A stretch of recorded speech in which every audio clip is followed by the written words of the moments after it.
4 बाबाओं ने जीत हासिल करी और 4 बाबाओं में एक ने तो हद करके दिखा दी कि जीतने के अगले दिन ही काउंटिंग जैसी खुली, अगले दिन ही उसने जो है मुसलमानों की दुकानों पर हमला बोल दिया, प्रशासन को धमकाना शुरू कर दिया, बुरी तरीके से वहाँ तहस नहस करनी शुरू कर दी और उसके ऊपर SC/ST एक्ट का मुकदमा भी दर्ज है। वह कितना मतलब हिंदू राष्ट्र जब बनेगा तो देखिए सीता को अग्नि में बैठने के लिए विवश किया जाएगा, संभूक का वध भी होगा। हिंदू राष्ट्र अगर बनेगा तो बाली की छुपके हत्या भी होगी। हिंदू राष्ट्र अगर बनेगा तो दूसरे जो समुदाय हैं जिनको हमेशा से पैर की जूती रखा गया कह करके उन लोगों को अछूत कहकर अपमानित भी किया जाएगा। तो ये हिंदू राष्ट्र की कल्पना करने वाले ढोंगी बाबा मंदिरों से निकल करके अब संसद और विधानसभा में जा रहे हैं, क्योंकि इन्हें पता है कि भगवान के कहने से या भगवान में माथा टेकने से कुछ नहीं होने वाला है। अगर कुछ होगा तो सत्ता में जाने से होगा। आम जनता को तो रास्ता दिखाते हैं मंदिर का और खुद का रास्ता तय करते हैं संसद और विधानसभाओं का।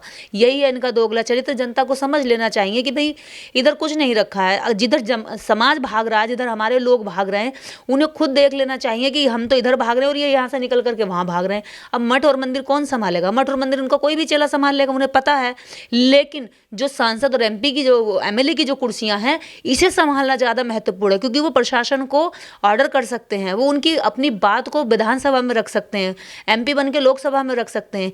तो ये जो सारी राजनीति है ये बाबा जानते हैं लेकिन जनता नहीं जानती। तो ये जनता की मूर्खता है कि उन बाबाओं के पीछे लगी हुई है।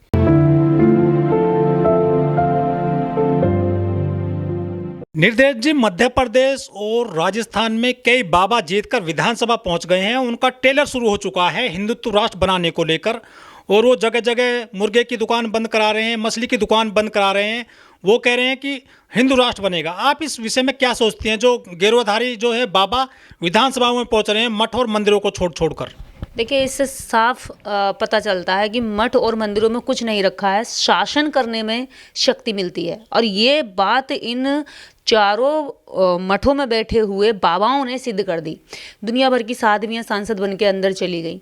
इससे ये लोगों को तो कहते हैं कि भैया मठ में मंदिर में दुखों का कष्ट मिट जाता है, आपके कष्ट सारे खत्म हो जाते हैं, लेकिन खुद के जो सारी ताकत इकट्ठा करते हैं वो भगवान के जरिए ताकत इकट्ठा नहीं करते, सांसद और MLA बनकर इकट्ठा करते हैं। लेकिन आम जनता तो मठों के पीछे पड़ी हुई है, वो धर्म की लड़ाई लड़ रहे हैं। हाँ, तो आम जनता जो धर्म की लड़ाई लड़ रही है उनके हाथ में क्या मिलता है? आखिर में झुंझुना। उनको ये सताते हैं, उनको ये उन्हीं के ऊपर उन्हीं SCO ने इनको बाबा समझ करके इनमें भगवान का रूप देख करके इन्हें जिताया। उन्हीं SC को ये प्रताड़ित कर रहे हैं। वहीं पर उन मुसलमानों को भी उनकी दुकानें बंद कर रहे हैं, कह रहे हैं कि यहाँ पे बिरयानी नहीं बिकेगी, मटन नहीं बिकेगा, चिकन नहीं बिकेगा। अरे इस भारत में व्यापार करने की आज़ादी सबको है। इस देश में सबको अपनी रोजी रोटी चलाने की इजाज़त संविधान देता है। तुम कौन होते हो रोकने वाले? इन्हें पता है कि मठ मंदिर का अगर मैं पुजारी बन के आऊँगा ये कहने के लिए कि दुकानें बंद कर लो तो कोई नहीं सुनेगा, जानते हैं। लेकिन जब एक MLA बन करके मैं जब इन पर हुक्म चलाऊंगा या इन पर जोर जबरदस्ती करूंगा तो प्रशासन भी मेरी सुनेगा और मैं इन पर अपना जो शक्ति का प्रहार है वो MP MLA बन के कर सकता हूँ, सत्ता में बैठ के कर सकता हूँ, बाबा बन के या ढोंगी बन के नहीं कर सकता। इसलिए वो MP बनते हैं, MLA बनते हैं, वोट मांगते हैं और संसद में और विधानसभा में बैठ करके शक्तियों का इस्तेमाल करते हैं। जनता अपनी शक्ति, अपना धन, अपना पैसा इन बाबाओं को दे करके इन बाबाओं को अमीर करती है। फिर ये बाबा उसी पैसे से दारू मुर्गा बांट करके लोगों से वोट इकट्ठा करते हैं। मतलब लोग इनको पैसा देते हैं भगवान के नाम पर, लेकिन ये भगवान के नाम पर पैसा लेकर के अपने आप को संसद में और लोकसभा में और विधानसभा में बैठने के लिए वोट का राजनीति शुरू कर देते हैं। अगर इनके धर्म से ही चमत्कार होता तो फिर ये उसमें घुसे रहते मंदिरों में, गुफाओं में, लेकिन गुफाओं से निकलकर, मंदिरों से निकलकर ये तो समझ गए कि भैया संसद में विधानसभा में जाना चाहिए। लेकिन ये जो जनता है ये इतनी मूर्ख बना रखी है इन्होंने कि ये इनके पीछे भागती है। अब इन्होंने ये कैसे जीते बाबा? ये बताइए, जब बाबा वोट लेने आ रहे हैं तो समाज ने ये नहीं जांच करी कि भाई ये बाबा है, मंदिर कौन संभालेगा? जनता ने उसको वोट दे दिया। उनके सामने और भी तो प्रतिद्वंदी खड़े हुए होंगे, लेकिन नहीं, जनता ने किसको चुना? बाबाओं को चुना। क्योंकि एक कितना भी बाबा साहब डॉक्टर अम्बेडकर भी कहते हैं, कोई कितना भी गिरा हुआ क्यों ना हो, चाहे कितनी भी गंभीर बीमारी से क्यों ना पीड़ित हो, कोई कितना भी नीच क्यों ना हो, कुकृत्यों में कितना भी माहिर क्यों ना हो, अगर वो धर्म का चोला पहन लेता, मंदिर में बैठ जाता है तो वो सम्मानजनक पद पर अपने आप को सुशोभित कर लेता है और समाज उसको सम्मान से देखने लग जाता है। तो ये वही निकृष्ट लोग हैं, चाहे चाहे कितने भी गिरे या लीचड़पने की हरकतें क्यों ना करी हो जिंदगी भर, लेकिन बाबा का चोला पहना पहले, क्योंकि आम जनता को देख करके आम जनता सोचती है कि हम इसकी बात क्यों माने, लेकिन उन्होंने सोचा इन्होंने कि ये इनकी बहुत गहरी साजिश होती है कि पहले जनता पे इंप्रेशन जमाएंगे बाबा बन के, ताकि उनका माइंड सेट हो, उनकी साइकोलॉजी को समझते हुए कि ये धर्म के नाम पर एक अच्छा आदमी है, इसकी बात मानो, क्योंकि ये तो हमारे धर्म को बचाता तो हमारे अधिकार भी बचाएगा। लेकिन उन मूर्खों को ये नहीं पता है कि जिनको खुद नहीं पता कि तुम्हारे अधिकार क्या है, बराबरी क्या है, समानता क्या है और संविधान क्या है, कानून क्या है, जो खुद खड़े होकर के कानून को तोड़ते हैं, बस वो इतना जानते हैं कि राजनीति का लालच कितना बड़ा होता है, इसलिए वो पहले धर्म का चोला पहनते हैं। धर्म के नाम पर ऐसा तो तुम्हें कोई पैसे देगा नहीं, लेकिन धर्म के नाम पर दुनिया चंदा भी देती है, पैसा देती है, दान देती है, दक्षिणा देती है, यहाँ तक कि लोग अपनी बहन बेटियां तक उनके सामने बिठा देते हैं ला करके, चाहे उसकी मनसा कितनी भी गंदी क्यों ना हो, सब कुछ उन्हें मिल जाता है। जब सब कुछ इकट्ठा हो जाता है तो वो उसी पैसे को उसी जनता में सिटिंग करने के लिए कि भैया हमें वोट दे देना, ये है लड्डू, ये है मुर्गा, ये है दारू, और उसी पैसे से उसी जनता को मूर्ख बना करके वोट ले लेते हैं, और जनता के अंदर इंप्रेशन रहता है कि बाबा जी चुनाव लड़ने आए हैं तो बाबा जी बढ़िया आदमी होंगे। लेकिन लोग कहते हैं कि काम, क्रोध, मद, लोभ और सत्ता जो त्याग दे वो असली साधु होता है, लेकिन ये तो सत्ता का सुख भोगने के लिए आ गए हैं गेरुआधारी कपड़ा पहन करके। भैया ये साधु नहीं है, ये साधु के नाम पर ये वो छुपे हुए जंगली भेड़िए हैं जिन्होंने कभी भी ना, अगर इनके अंदर थोड़ा भी त्याग होता तो इन्हें सत्ता से कोई लेना देना नहीं होते, समाज में सुधार की बात करते। साधु संत इस देश में हुए हैं, लेकिन उन साधु संतों से इनकी जो व्यवहारिकता है वो एकदम से अलग है। संत यहाँ पर बड़े बड़े हुए, संत यहाँ पर संत शिरोमणि रविदास जी हुए हैं, साधु संतों में यहाँ पर कबीरदास जी हुए हैं, ऐसे ऐसे लोग जिन्होंने कहा कि सबके लिए खाना मुहैया होना चाहिए, सबको बराबरी मिलनी चाहिए, बहन बेटी की इज्जत होनी चाहिए। ऐसे साधु संतों ने इस समाज में सुधार के लिए समय समय पर काम किया। लेकिन आप मुझे बताइए इन लोगों ने क्या काम किया? ये तो हिंदू धर्म की, मुस्लिम धर्म की नफरत फैलाते हैं और आपस में दो लोगों को लड़वा करके सत्ता की रोटियां सेकते हैं। सत्ता में बैठने के लालची लोग, जो सबसे बड़ा देश के अंदर सबसे बड़ी पंचायतें होती हैं उसमें बैठ करके अपना सिक्का चलाने वाले लोग, इस पर राज करने वाले लोग, जनता को गुमराह करके राजनीति करने वाले लोग खुद को साधु किस नाम से कहते हैं?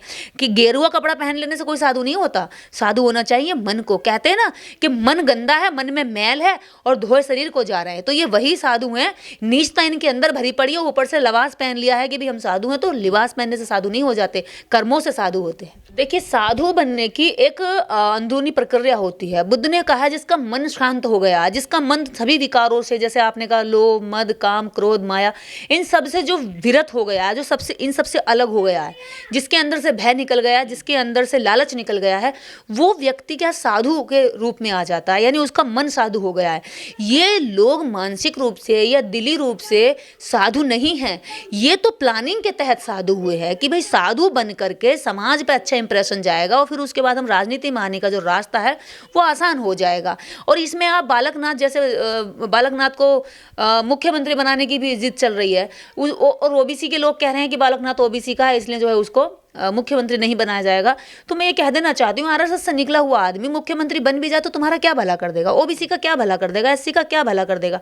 जो पहले से गेरुआ रंग का कपड़ा पहन करके इस समाज को धोखा दे रहा है, झूठ बोल रहा है और ये फरेब कर रहा है कि मैं साधु हूँ लेकिन साधु है नहीं, तो वो संसद में जाके आपके लिए क्या करेगा? या वो मुख्यमंत्री भी बन जाए तो क्या करेगा? वो उसी तरह का प्रोपेगेंडा चलाएगा जो साधु बन करके नीचे चला रहा था, बड़े लेवल पर चलाएगा। और क्या हो जाएगा? हमारे उत्तर प्रदेश के मुख्यमंत्री जी को देख लीजिए, पहले जो मठ मंदिर में वो अपनी राजनीति करते थे, आज वो पूरे उत्तर प्रदेश की राजनीति में कर रहे हैं। जो चीजें पहले नफरतें उनके मठों तक सीमित थी, आज वो पूरे उत्तर प्रदेश तक हैं। तो पहले लोग कहते हैं कि लोग खद्दरधारी नेता बोले जाते थे, पहले जो खादी पहनते हैं सफेद, और अब तो ये भगवाधारी नेता हो गए। अब खद्दरधारी नेता जो थे वो गांधी जी ने तैयार किए थे। इस देश के अंदर एक राजनीति उभरी थी, जब अंग्रेजों को भगाया जा रहा था तो गांधी जी ने कहा कि जो खद्दरधारी बनेगा वो कांग्रेसी नेता कहलाएगा। तो अब बीजेपी कांग्रेस के अगेंस्ट जाकर के भगवाधारी नेता तैयार कर रही है। न खद्दरधारी नेता इस समाज में जातिवाद को खत्म कर पाए, महिला विरोधी सोच को खत्म कर पाए, न भगवाधारी जो है इस देश में जातिवाद खत्म कर पाएंगे, ना महिला विरोधी सोच को खत्म कर पाएंगे। ये तो और खद्दरधारी नेताओं से भी ज्यादा खतरनाक ये बाबा हैं, ये ज्योतिष हैं। मैं एक बात परिवार को नेताओं पे भरोसा कर सकती हूँ, नेता की बात पे भरोसा कर सकती हूँ, लेकिन ये ढोंगी बाबाओं और ज्योतिषों की बात पे भरोसा कभी नहीं किया जा सकता। क्यों?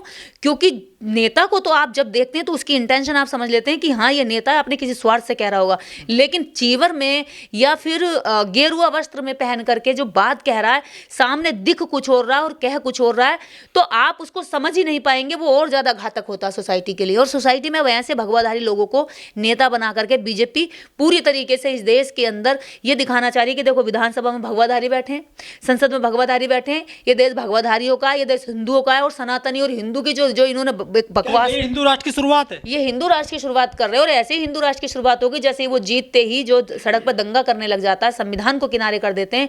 ये अगर जनता नहीं जागी तो इसी तरह से हिंदू राष्ट्र की शुरुआत शुरू हो गई है और ये चलती रहेगी और ये मजबूती से चलेगी। उसके बाद जब ये जनता कुटेगी पिटेगी, इनकी बहन बेटियां दिन दहाड़े उठेंगी, तो इन लोगों को एहसास होगा कि हिंदू राष्ट्र तो बड़ा खतरनाक है। जब इनके संभूक की तरह इनके जो है वध किए जाएंगे, जब इनको सीता की तरह अग्नि परीक्षा देनी पड़ेगी एक एक महिला को, तो महिलाओं को अकल आएगी। जब इन शूद्रों को, दलितों को सड़क पर चलने से वंचित कर दिया जाएगा, तब इनको अकल आएगी। जब इनके बच्चों को स्कूल कॉलेज यूनिवर्सिटी से मार मार के भगाया जाएगा, इनको आत्महत्या करनी पड़ेगी मजबूरी में, तब इनको अकल आएगी कि हाँ हिंदू राष्ट्र हमारे लिए कितना खतरनाक है। अभी तो दलित भी जो है माथे पे हिंदू राष्ट्र का जो टोकरा वो लेके चल रहा है, वो भी खुश हो रहा है कि मंदिरों में जा रहा है, वो आरती कर रहा है, जागरण कर रहा है, कीर्तन कर रहा है, वैष्णो देवी की यात्रा कर रहा है, पढ़ा लिखा। और वो पढ़ा लिखा जो रिजर्वेशन की नौकरी से आया, वो पढ़ा लिखा जो अगर पढ़ने के लिए भी स्कूल में बैठा तो उसे भी बाबा साहब डॉक्टर अंबेडकर के संविधान के तहत रिजर्व वो स्कॉलरशिप मिली। तो ऐसे जो लोग हैं जिनको लगता है हिंदू राष्ट्र बहुत जरूरी है या हिंदू राष्ट्र उनके लिए बढ़िया है, तो उनके लिए तो चैन की सांस है भैया। अब तुम्हारी तो कुटाई पिटाई होनी है जब तुम्हें हिंदू राष्ट्र चाहिए तो। लेकिन ये जो बाबा हैं सड़क पर निकलते हैं, मुर्गे की दुकान बंद करा देते हैं, मछली की दुकान बंद करा देते हैं, लेकिन बड़े बड़े जो 5 स्टार होटल हैं, रेस्टोरेंट है, वहाँ तो नॉनवेज खूब बिकता है, खूब खाया जाता है, वहाँ को नहीं पहुँच पाते हैं ये। वहाँ तो ये खुद भी खाते हैं। आपको पता होगा कि जितने भी देश के अंदर बड़े बूचड़ खाने हैं, उनके जो मुखिया हैं वो हिंदू लोग हैं। और जो इस देश से जो एक्सपोर्ट होने वाला जो बीफ का मांस है, वो उसके भी जो सबसे बड़ी 4 कंपनियां हैं, 4 ब्रांड हैं, उनमें भी हिंदू हैं, वो भी हिंदू हैं, उसमें से मात्र एक मुसलमान है। तो जो ये गाय का प्रेम दिखाते हैं या मांस से नफरत दिखाते हैं, ये वो सब चीज़ें खाते हैं। और मैं तो ये मानती हूँ आपकी थाली में हर तरह का भोजन होना चाहिए। चाइना हमसे जीतने की फिराक में मजबूत बना रहा अपने योद्धाओं को, अपने देश के नागरिकों को, अपने सैनिकों को, तो हमें लगता है कि हमारे देश के युवाओं को भी मजबूत होना चाहिए और उनकी थाली में हर तरह का भोजन होना चाहिए, शाकाहारी मांसाहारी। और पहली बात तो ये है, जब मांसाहारी व्यक्ति किसी शाकाहारी वर्ग को ये नहीं कहता कि तुम क्यों नहीं खा रहे, भी तुम गलत कर रहे हो, तो मांसाहारी अपने आप को इतना, शाकाहारी अपने आप में इतना जो है इतरा के क्यों चलता है कि भी मैं शाकाहारी खाता हूं और तुम जो है मांसाहारी खाते हो। अरे तुम्हारा भोजन जैसा तुम खा रहे हो, दूसरे का भोजन जैसा पसंद है वो वैसा खा रहा है। किसी के भोजन पे पाबंदियां लगाना या किसी को रोकना, ये तो गैर संवैधानिक है। इससे बड़ा तो कोई अपराध ही नहीं है कि आप भोजन पे रोक लगा रहे हैं। क्या आप जानवर हैं? आप दूसरों के साथ इस तरह की हिंसा करेंगे?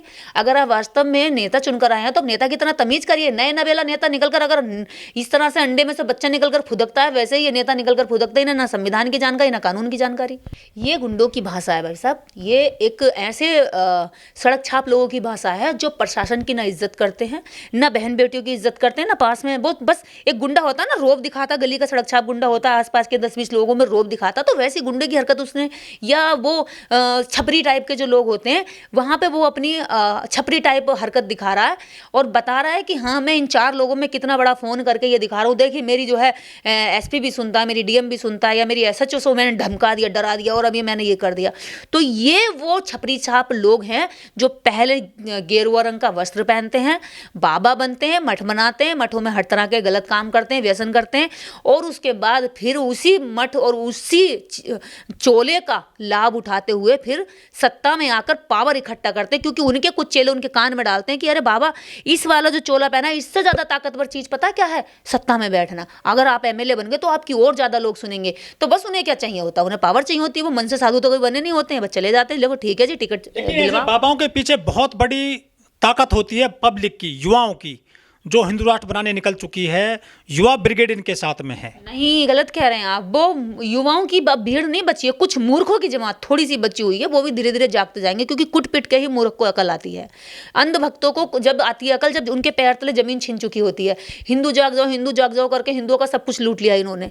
हिंदुओं का इतना कुछ लूटा कि आज हिंदुओं के बच्चों को जो है, आपको पता होगा, SC ST के यूनिवर्सिटी से बच्चे जो है बैकआउट कर रहे हैं, इस कॉलेज ड्रॉप कर रहे हैं, केवल इसलिए कि उनके जीवन में जो चीज़ें आसान थी स्कॉलरशिप के बेस पर, आज वो उनके लिए मुश्किल पड़ रही हैं।